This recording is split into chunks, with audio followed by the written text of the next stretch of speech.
영화와 경제를 동시에 만나봅니다. 박시동 경제평론가, 이다혜 영화 전문 기자 모셨습니다. 안녕하세요. 네, 안녕하세요. 예, 오늘 원래 우리가 얘기할 주제가 이제 올림픽과 경제 이 얘기를 하려고 그랬는데 전 세계 경제가 지금 난리가 나가지고 먼저 얘기부터 좀 하고 넘어가야 될 것 같아요. 자, 블랙 먼데이 충격부터 잠시 짚어야 되는 것 같은데요. 블랙 먼데이인데 오늘은 뭐라고 해야 돼? 화이트 튜스데이인가요? 제가 정확하게 표현을 모르겠어서. 그러니까 어제는 엄청 빠지고 오늘은 올랐는데 그 얘기는 좀 잠시 뒤로 하고, 이게 지금 블랙 먼데이라고 하는데 어느 정도로 이게 빠진 건가? 전 세계가 특히 이제 동아시아 국가들도 많이 빠졌다고 그러던데. 네, 일단 우리 증시는 사실상 사상 최악의 날, 역사적으로 가장 많이 빠졌다 이렇게 보시면 되고요. 그래요? 코스피가 예를 들어서 한 8.7 정도 빠졌고 코스닥도 11 정도 빠져서 11% 정도 빠져서 시총이 235조가 하루에만 증발하는 정말로 사상 최악의 날이었었고요. 일본이 마이너스 12.4로 폭락을 했는데, 일본은 사실 지진도 있고 뭐 후쿠시마 원전 사고도 있고 해서 큰 이벤트가 많은 나라였는데, 그 중에서도 이벤트 없이 어저께 역대 두 번째 하락률을 기록했으니까 이것도 사실 재난급이죠. 예, 미국도 사실 금요일에 많이 빠졌고 오늘 새벽에 끝난 월요일장도 사실은 이제 약세장이었어요. 그래서 꼬리가 끝에 가서 조금 올라가긴 했습니다만 하루 종일 약세. 사실 그래서 전 세계적으로 사실은 이제 패닉셀, 그러니까 이제 공포의 하루를 보냈습니다. 그렇군요. 어저께. 예. 근데 왜 빠졌나요? 제가 그러니까 제일 궁금한 게 맞습니다. 이제 중요한 왜 얘기인데, 뭐 무슨 외환위기 하면은 우리가 직관적으로 나라에 왜 달러가 없어서 거덜났다 뭐 이런 식으로 이제 좀 너무 표현이 저렴한 거예요. 어쨌든 이해가 되잖아요. 뭐 금융위기 하면은 이제 파생 상품이 거품이 이제 터졌다. 근데 지금은 뭐가 문제인지를 잘 모르겠더라고요. 이제 하나의 이벤트로 발생된 사건은 아닌 것 같아요. 예를 들어서 뭐 방금 제가 살짝 예를 들었지만 뭐 후쿠시마에 지진이 났다. 뭐 중요한 뭐 그 금융회사가 무너졌다. 뭐 이런 건 아니거든요. 리만 브라더스 뭐 이런 리만 거. 브라더스처럼 뭐 무너졌다 그런 건 아니라서 하나의 사건으로 설명될 수는 없고요. 이렇게 좀 설명을 해보겠습니다. 제가 하나는 일단 우리 증시가 지지대 발을 디디고 있는 이 땅이 바뀌었어요. 쉽게 말하면 기후나 계절이 바뀐 거죠. 그렇게 큰 원인이 하나 바뀌었고요. 그다음에 이제 그럼에도 불구하고 오늘 날씨는 또 왜 바뀌었냐, 이렇게 단기적인 상황까지 한번 같이 보셔야 됩니다. 왜냐하면 이 모든 것들이 한 번에 일어났다 이렇게 좀 보셔야 될 것 같아서 그래요. 먼저 일단 그래서 큰 틀에서는 어떤 일이 있었냐면요. 일단 지난주에 미국의 연준에 이제 금리 이 FOMC 이제 금리 동결이 있었습니다. 동결은 문제가 아니었는데 동결을 얘기하면서 사실은 9월 달에 강력하게 인하할 수 있다는 시그널을 보냈어요. 근데 이제 금리 인하가 가능하다는 것은 사실은 물가도 어느 정도 잡힐 수 있다라는 희망, 또는 이 경기가 특히 고용이 냉각된다, 핫하지 않다라는 신호가 들어와야 금리가 인하될 수 있거든요. 그러니까 이게 계속 금리 인하해야 된다라고 시장에서 뭐 계속 얘기했잖아요. 뭐 좋은 거 아닌가요? 금리 인하하면은? 그러니까 이제 금리가 너무 높기 때문에 금리를 낮춰줘라고 하면은 경기가 너무 좋아서 안 돼라고 할 거 아닙니까? 그러니까 봐봐, 지금 굉장히 낮은 지표가 나왔거든. 쿨링 시킬 수 있는 지표가 나왔거든. 이렇게 얘기할 때 사실은 이게 배드 뉴스잖아요. 그래서 금리를 너무 높은 금리 때문에 낮춰달라고 얘기할 때는 이게 배드 뉴스지만 오히려 금리 인하에 도움이 되기 때문에 배드 이즈 굿으로 해석을 했어요. 그런데 만약에 제가 아까 계절과 기후라고 얘기했지만 판이 바뀌었다. 그래서 진짜로 침체 아니야? 진짜로 이제는 경기가 좋은 게 아니라 나쁜 국면으로 넘어가는 거 아니야라고 할 때는 이제는 bad is bad가 되는 거죠. 그러니까 아무튼 그래서 지난 8월 1일 지난주 목요일이에요. 미국 연준 때문에 사실은 이제 금리 인하의 시그널이 잡혔고, 그래서 이제는 계절이 바뀔 수 있다. 쉽게 말하면 판이 바뀔 수 있다. 이런 어떤 다른 해석을 할 수 있는 판이 열렸다 이렇게 보시면 되는 거고요. 공교롭게 하루 전날 일본은 금리를 인상했습니다. 일본은 15년 7개월간 금리가 사실 마이너스 국가였어요. 그러니까 지금 고등학생 정도 되는 사람한테는 은행에 돈을 맡기면 이자를 준다는 게 상상이 안 되는 시절로 살아왔던 거죠. 오히려 내가 돈을 내야 되는 판이에요. 그렇게 살다가 이제 사실은 4개월 전에 드디어 이제 제로 금리로 올라섰고, 지난주 7월 31일 말일에는 이제 드디어 양의 금리 0.25로 돌아섰거든요. 근데 0.25요? 예, 그 전에 제로금리 4개월 전에 선언할 때는 형식상으로는 제로금리였는데 실제로 이제 국채 금리를 조정함으로써 실제로는 마이너스 효과를 그대로 유지할 수 있게 해놨었어요. 근데 이번에는 금리 명목 금리도 0.25로 높이고 그리고 국채 관련해서도 양적 긴축을 선언하면서 실제로 양적 효과를 내겠다고 선언을 했습니다. 자, 이 두 가지 현상이 제가 말씀드리는 약간 증시를 증시를 지지하고 있는 땅이 바뀌었다, 계절이 바뀌었다 이렇게 말씀드리는 거예요. 뭐냐면 이제 이렇게 이 상황을 놓고 이제 하나씩 보시자는 거죠. 그래서 이렇게 상황이 바뀐 상황에서 그래도 불구하고 뭔가 내려갈 수 있는 트리거라는 건 필요하거든요. 예. 누가 신호를 빵 쏴야 되는 거죠. 그건 뭐였냐면 엔캐리 트레이드 청산입니다. 뭐냐면 엔캐리 쉽게 말씀드리면 일본에서 아까 말씀드린 것처럼 금리가 싸잖아요. 그러니까 일본 돈을 거저 빌려서 외환으로 환전을 하고 그걸 고수익 여러 국가나 고수익 상품에 투자하면 무위험으로 일단 수익을 깔고 가는 그런 상황이 될 거거든요. 그러니까 일본에서 돈을 빌리면은 이자를 안 내도 안 되니까 내니까요. 다른 나라에서는 뭐 채권에 투자를 하든 주식에 그렇습니다. 투자를 하든 어느 정도 오르면은 수익이 제일 나는 쉽게 거잖아요. 생각하면 그냥 일본에서 돈 빌려서 미국 국채 사면 5%거든요. 예. 일본에서 영원에 빌리고 그게 앉아서 무위험 수익으로 벌 수 있는 돈 아니겠습니까? 그렇게 해서 나간 돈을 우리가 엔캐리라고 합니다. N이 움직였다. 그래서 엔캐리예요. 근데 방금 이 엔캐리가 가능하다는 것은 하단의 일본 금리가 싸다는 거고 상단의 다른 금리가 높다는 거예요. 근데 지금 무슨 일이 생겼죠? 미국은 상단에 있는 미국은 인하할 수 있다는 시그널을 줬죠. 예. 하단이었던 일본의 금리는 무조건 올린다고 했죠. 갭이 줄어들었죠. 그렇기 때문에 엔캐리를 통해서 받을 수 있는 수익 마진이 주는데 야, 그 정도 준 거 가지고 뭐 돈이 움직여라고 그래도 하시겠습니다. 4%포인트가 아닙니다. 나잖아요. 근데 그래도. 사실은 이제 그렇게 해서 빌린 돈은 예. 이제 레버리지를 갖고 투자하기 때문에 실제로 4%가 아니고요. 그 더 많은 수익을 여러 가지 이제 멀티플로 곱해서 이제 상품이 운용되거든요. 예, 예. 그런데 만약에 이 방금 말씀드린 것처럼 마진이 줄고 특히 이제 환이 움직이거든요. 그래서 160엔 약세인 일본 환이 예를 들어서 140엔까지 이번에 엔캐리 때문에 떨어진다. 예. 그러면 아까 말씀드린 20배, 30배로 이제 레버리지 키웠던 자금은 이제는 역마진에 걸릴 가능성도 있어요. 그래서 엔캐리 청산이 트레이드가 돼서 실제로 많은 자금들이 거꾸로 이제 왔다. N으로 나갔던 자금이 거꾸로 방향을 역방향으로 돌아서 청산이 된다. 전 세계에 나갔던 엔화가 지금 일본 국내로 돌아오고 있다. 뭐 그렇습니다. 이렇게 보면 되는 엔화가 거죠. 돌아온다기보다는 예, 예. 그렇게 기반된 엔화에 낮은 엔화에 기반해서 설계됐던 많은 상품들이 청산 절차에 들어갈 수 있다. 그래서 그 정도야라고 하실 분은 계실 수 있겠습니다만은 엔캐리 자금으로 나가 있던 자금은 경단입니다. 경이요? 예. 조단위가 아니라 아니고요. 경단이요. 조단이 달러거든요. 그러니까 예. 우리 돈으로 바꾸면 경단이에요. 그 중에 뭐 10% 20%만 사실은 트레이드 청산에 들어가도 몇 조 달러들이 왔다리 갔다리 할 수 있는 거죠. 아무튼 그게 트리거가 된 거죠. 자, 그 다음에 이제 사실은 아까 제가 미국의 이제 금리 인하 시그널 때문에 고용을 주목해서 봐야 된다라고 했잖아요.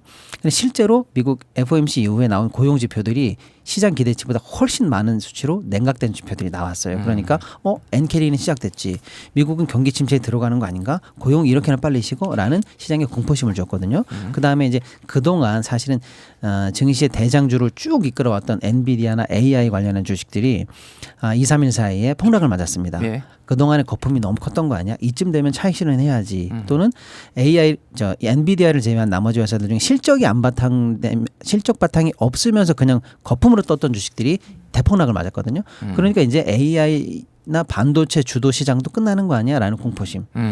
거기다가 더해서 이제 워런 버핏이 애플 보유하고 있는 물량의 절반을 팔았어요. 예. 근데 절반을 팔 수 있지 뭐 기술주가 끝났다고 생각하면. 그런데 문제는 그 다음 옮겨간 포트폴리오가 뭐야라고 했는데 현금 보유 그러면 단기 국채로 포트폴리오가 전환이 됐거든요. 예. 이것은 추후 경기에 마땅한 주도주가 없다라고 생각해서 불경기를 대비한 포트폴리오다 이렇게 시장이 해석한 거예요. 그러니까 이런 여러 가지들이 결국에는 경기 침체를 확신한다라기보다는 좀 과언이지만 경기 침체 초입에 들어갔다. 이제 화랑은 끝났다. 그래서 제가 아까 말씀드린 표현이 계절이 바뀌었다는 거죠.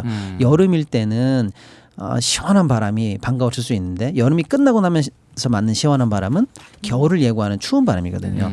그렇게 해서 시장의 공포심 이제는 경기 침체의 초입 이런 것들이 자극된 상황에서 엔캐리가 트레이드를 당겼다 이렇게 보는 거고요. 알겠습니다. 예. 예.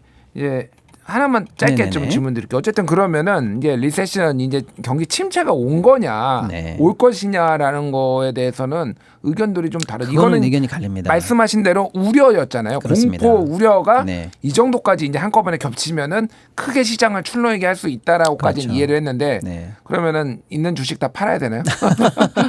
근데 이제 어저께 예. 블랙 먼데이에 빠진 주식은 과도에도 너무나 과도했기 때문에 오늘 당연히 기술적 반등이 들어오죠. 그래서 예. 오늘은 이제 어제 빠진 낙폭에 우리 시장 같은 경우는 절반 정도를 회복했는데 앞으로 그럼 어떻게 될 거냐? 당장의 경기 침체에 대한 확신이나 확언을 누가 해주는 건 아니지만 이번에 확인했던 건 뭐냐면 많은 기관 투자자들이나 소위 말하는 플레이어들은 정점은 지났다고 생각한다는 게 스스로 확인된 거예요.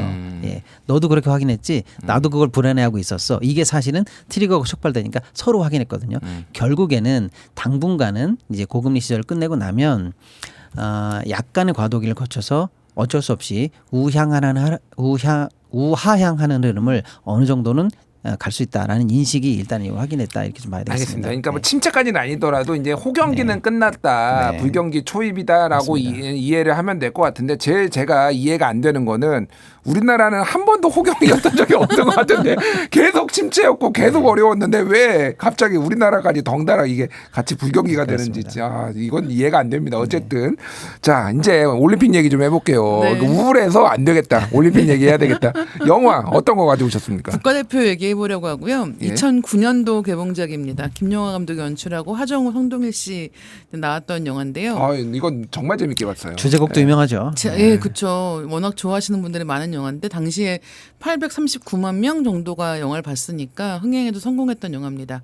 1998년 나가노 동계올림픽에서 스키점프 국가대표팀이 출전해서 당시에 단체전 최하위였거든요. 예. 네, 그런 실화를 재구성한 영화고 이게 실화를 재구성했다라고 하니까 이제 영화에 나오는 설정들이 다 실화냐라고 생각하시는 분들이 계시는데 그렇지는 않습니다.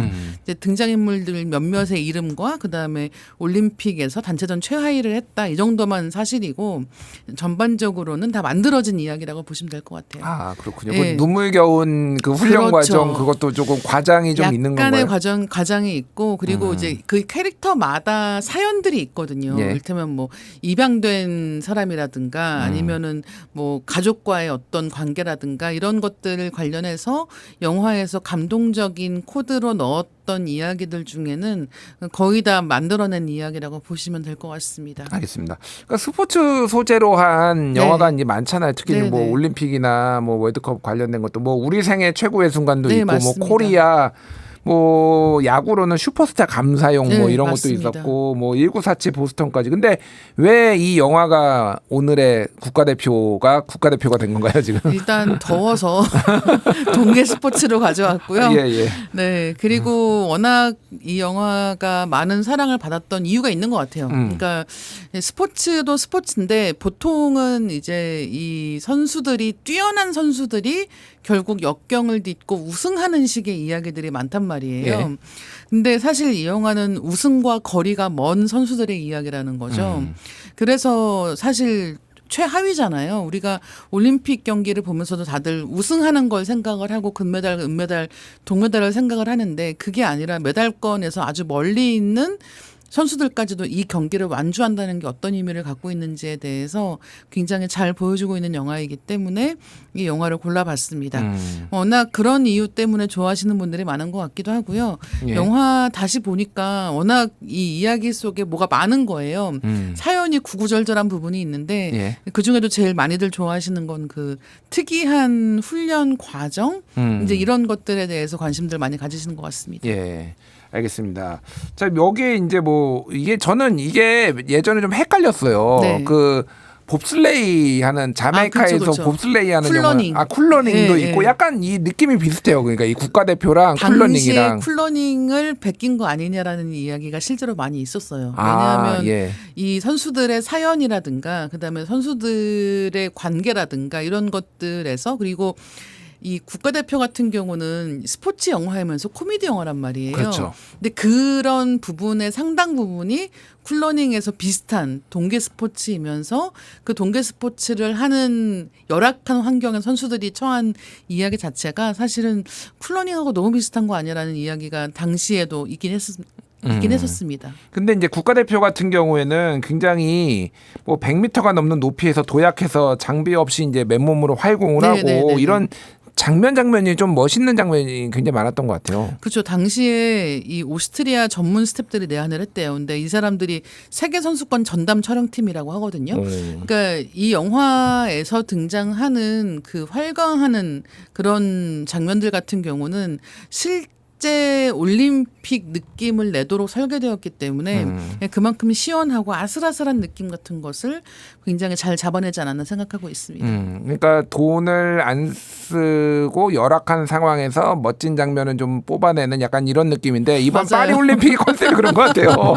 에어컨도 안 틀어, 고기도 그쵸. 안 줘, 네. 침대도 종이 침대를 써. 네. 뭐 딱딱한 종이 침대지만은 이번 올림픽이 알뜰 올림픽, 가성비 올림픽이라고 하는데 박시동 평론가는 좀 어떻게 보시나? 이게 지금 어느 정도로 돈을 안 쓰고 지금 돈이 남는 장사인가요? 지금 이번에 보니까 파리 올림픽 개최 비용이 82억 달러에서 88억 달러 사이, 우리 돈으로 하면 12조 원저리로 추산이 되는데요. 지난번 도쿄 올림픽이나 그 전에 런던 올림픽에 비해도 사실은 절반 수준이니까 사실은 이제 환경 올림픽을 표방하면서 동시에 자린고비 올림픽. 그래서 이제 들인 돈은 상당히 적게 알뜰하게 치르려고 노력은 했다. 이렇게 좀 보여질 수 있겠습니다. 예. 왜 돈을 안 써? 어디다 안 쓴 거예요? 도대체 돈을? 그러니까 이제 예를 들면은 이제 주 근데 메인 나는 죄송한데 다른 거 모르겠는데 선수들한테 고기는 줘야 되는 거 아니야? 아니 최선의 컨디션을 그렇죠. 유지할 수 있게 아무리 뭐 친환경도 좋고 좋은데 고기는 줘야 되지. 그러니까요. 단백질을 왜 안 주냐고. 어디서 돈이 가장 아껴졌나 했는데 이제 큰 돈은 사실 이제 메인 스타디움 비용 같은 것들을 새로 짓지를 않았더라고요. 그리고 일단은 그래서 기존에 있던 스타디움을 재활용했고 리모델링했고요. 그다음에 이제 우리가 이제 그림이 참 좋잖아요 이번에. 왜냐하면 파리 시내 주요 명소들을 그렇죠. 활용했더라고요. 그래서 뭐 예를 들어 에펠탑 옆에서 비치 발리볼을 한다든지 베르사유 궁전에서 승마도 하고 뭐 이런 것들을 이제 활용을 했고. 근데 이제 그럼에도 불구하고 일단 큰 돈 들어간 거는 사실은 딴 데 있더라고요. 예를 들면 이제 거요? 인건비. 유럽 같은 나라는 솔직히 인건비가 있잖아요. 그러니까 이제 거기 이제 써야 되는 인건비를 이제 계약 금액 같은 것들이 이제 좀 나왔고, 가장 이번에 뭐 근대오종이라든지 철인삼종 같은 거를 수영 종목을 센강에서 하면서 많이 좀 논란이 됐잖아요. 지금 거기 철인 3종 했던 분이 구토해가지고 파리 시민들은 나도 안 들어가는 걸 왜 세계 선수들 넣으라고 했냐 난리가 났었는데 어쨌거나 센강에서 경기를 하기로 결정하면서 수질 정화에 들어간 돈이 약 한 5조 2,600억 정도가 들어갔다고 하네요. 이런 데는 돈이 좀 들어간 것 같고요. 예. 그건 원래 그냥 해야 되는 거잖아요. 그러니까 이런 게 사실은 부의 효과 좀 약간 이제 이제 병존하는 효과인데 사실은 이게 좀 머리가 좋은 겁니다. 어차피 써야 되는 SOC 금액이 이제 뿌려지지 않습니까? 건설에다 이런 거를. 근데 이게 예를 들어서 크게 스타디움 하나 지어놓고 쓰지도 않으면 낭비되는 건데 그렇죠. 예를 들어 이 센강 수질 비용을 이참에 써버린다. 그러면 이제 이런 거는 사실은 남는 장사죠. 그렇군요. 그러니까 예전에는 올림픽이나 월드컵 같은 거 서로 유치하려고 이게 이제 부의 뭐 이제 상승 효과 이런 게 많다라고 생각을 했는데 요즘은 서로 유치를 안 하려고 하는 것 같아요. 그리고 주로 이제 유치하는 나라들은 독재 국가 뭐 이런 나라들이 국가 브랜드를 강제로 홍보해야 되는 나라들은 좀 이제 적극적으로 나서는 편인데 왜냐하면 이제 저 스위스 로잔대가 조사한 조사 보고서가 있더라고요. 보니까 월드컵이나 올림픽 같이 큰 스포츠를 놓고 쭉 그동안 한 40년 정도 있었던 여러 가지 대회를 비교해 보니까 사실은 흑자 대회가 3개밖에 없다는 거예요. 대부분의 나라들은 사실 적자를 면치 못했고요. 특히 이제 적자가 너무 심한 나라는 그 이후에 승자의 저주라고 그래가지고 올림픽이나 큰 이벤트 이후에 국가 경제가 흔들리는 그렇죠. 그런 사례도 좀 그리스 같은 있었습니다. 경우에. 맞습니다. 예. 그렇군요. 이다혜 기자님은 올림픽이나 이런 거 좀 인상 깊게 보신 장면들이 있으신가요? 워낙 이번에 양궁이 화제였잖아요. 그래서 양궁 저도 재밌게 봤고 사실 개막식 얘기를 안 할 수가 없을 것 같아요. 저도요. 예, 개막식이 그 노출 사건 뭐 이런 거요. 그렇죠. 그리고 굉장히 프랑스답다라고 생각을 했던 것 같아요. 그러니까 그 프랑스답다라고 하는 게 예측 불가능하다는 점에서 굉장히 프랑스답다고 생각을 했고. 그 다음에 예를 들면 이제 한국에서 올림픽을 했을 때를 떠올려 보면 개막식 행사 중에 마스 게임 같은 거를 가장 먼저 떠올리시는 분들이 많단 말이에요. 맞아요. 저 어렸을 때, 그러니까 올림픽은 아니고 아시안 게임 차출돼가지고 그거 하고 있었어요. 네네, 그렇죠, 그렇죠. 예, 카드 섹션 이런 거, 카드 섹션, 그런 거 했어요. 예, 그런 걸 통해서 어떻게 보면 통일된 아름다움 같은 것을 좋아하는 국가들이 있는 것이고 그것과 완전히 반대 방향에서 완전히 새롭고 보지 못했던 것을 추구하는 국가도 있는데 이제 파리 같은 경우는 이쪽의 극단이라는 생각이 들어서 굉장히 흥미롭게 봤습니다. 저도 굉장히 흥미롭게 봤고요. 우리가 생각했던 그런 고정관념을 깬 네. 그래서 깬 것 자체로도 역시 파리답다. 그렇죠. 저는 굉장히 네. 좋게 봤고 예를 들어 마리 앙뚜아네트 그 단두대 네, 목이 네, 잘린 네, 장면 같은 걸 네. 과감하게 보여주고 그렇죠. 저는 너무 좋게 봤고요. 네. 아 그런 걸 좋아하시는구나. 목 어쨌거나 잘리는 거 이런 거. 파격의 파격을 네. 계속 보여주는 게 저는 좋았고 예, 예. 우리도 이제 그런 걸 새로운 시대로 가는구나라는 걸 보여줬고 근데 이제 파격에서 끝나지 않고 맨 마지막 장면에서 셀린 디온이 에펠탑에서 사랑의 그렇죠. 창가를 부르는 장면에서 오히려 우리가 낭만을 모를 줄 알아? 라고 하면 파리 하면 낭만이지라고 하면서 또 낭만의 진수를 한번 보여주면서 네. 저는 개막이 좋게 봤습니다. 그렇군요. 네. 예. 파리가 실제로는 매우 더럽습니다. 어쨌든 자 그런데 이번에 가장 이제 주목받았는 게 아까 양궁도 말씀하셨는데 양궁을 지금 지원한 데가 현대차가 그렇게 주목을 네. 받는다면서요 이번에? 맞습니다. 사실은 이제 양궁이 지금 단체전 같은 경우는 10연패거든요. 40년간 사실 세계 1등 한다는 게 대단한 건데 물론 선수들의 노력, 코칭 스태프의 노력이 다 있었겠습니다만은 스폰서와 경제를 또 빼놓을 수가 없거든요. 특히 이제 올림픽 자체 스폰서도 있습니다만 현대차는 올림픽 스폰서도 하면서 동시에 사실은 양궁협회를 동시에 그렇죠. 후원을 했어요. 그러면서 물심양면으로 지원했고 특히 이제 이번에 선수들 보니까 현대차 자회사가 사실 몇 년 전에 우리 로버트 회사를 샀거든요. 예. 그 회사가 개발한 슈팅 머신을 통해서 최첨단 훈련에까지도 지원한다라고 해서 제대로 된 후원과 또 잘 관리된 협회, 그쵸. 최선을 다한 선수 이 삼위일체가 되면 어떻게 성과가 나는가를 맞아요. 또 보여줬다라는 의미에서 기업 이미지에도 도움이 되고 실제로 국민들은 성과가 나서 너무 좋고 해서 좋은 사례로 기록이 될 것 같습니다. 예. 근데 같은 현대가인데 왜 축구협회는 축구협회 얘기하면 또 많은 국민 여러분들이 뚜껑이 열리고요. 아, 예. 또 이제 지금 그런 게 협회 얘기를 안 할 수가 없는 게 예, 예. 뭐 이게 경제 얘기는 아닙니다만 안세영 선수가 배드민턴. 대단한 금메달을 땄음에도 불구하고 예. 인생의 가장 빛나는 순간에 사실은 협회에 대한 얘기를 했거든요. 그래서 그러니까요. 예. 현대차의 양궁협회 지원과 비교되는 다른 협회와 이런 문제들이 동시에 대비되고 있는 상황인 것 같습니다. 그러니까 대통령께서 지금 휴가 중에 그거 관심 갖겠다고 해서 지금 배드민턴 옆에 압수수색 들어가는 거 아니야? 약간 이런 농담 아닌 농담처럼 막 이런 얘기가 있을 예. 정도로. 근데 어쨌든 협회가 얼마나 중요한지 그렇죠. 예, 많이 좀 느꼈던 것 같아요. 이번에 보면서. 네, 그러니까 예. 이를테면 그런 얘기 많이 하거든요. 이 안세영 선수가 금메달을 딴 게 이 얘기를 하기 위해서 더 이 메달이 필요했던 거 아니냐. 왜냐하면 메달이 없으면 이렇게 얘기할 기회가 주어지지 않기 때문이라는 거죠. 그리고 예. 이제 그동안 이 협회가 어떻게 해왔는지에 대해서 옛날 뉴스 같은 것들이 발굴되고 있거든요. 그래서 이제 그런 것들을 보면서 사실 뛰어난 선수만 있다고 해서 올림픽 메달이 오는 게 아니다라는 것들을 꼭 알았으면 좋겠습니다. 예. 뭐 이번 올림픽이 원래 처음에 금메달을 한 5개 정도 예상을 했대요. 네. 5개 예상을 했는데 지금 뭐 완전 초과해가지고 그렇죠. 예. 정말 선전하고 있는데 메달 숫자뿐만이 아니라 한 선수 한 선수가 써나가고 있는 어떤 스토리, 감동 그리고 맞아요. 즐기는 모습도 이런 게 좀 우리한테 지금 이 꽉 막힌 정치 상황에서 그나마 우울한 경제 상황에서 한 줄기 빛이 아닌가 네. 그렇게 생각을 합니다. 이제 남은 기간 우리 선수들의 선전에 기원하면서 두 분 말씀 여기까지 듣겠습니다. 지금까지 박시동 경제평론가 이다혜 영화 전문 기자였습니다. 두 분 감사합니다. 네, 고맙습니다. 감사합니다.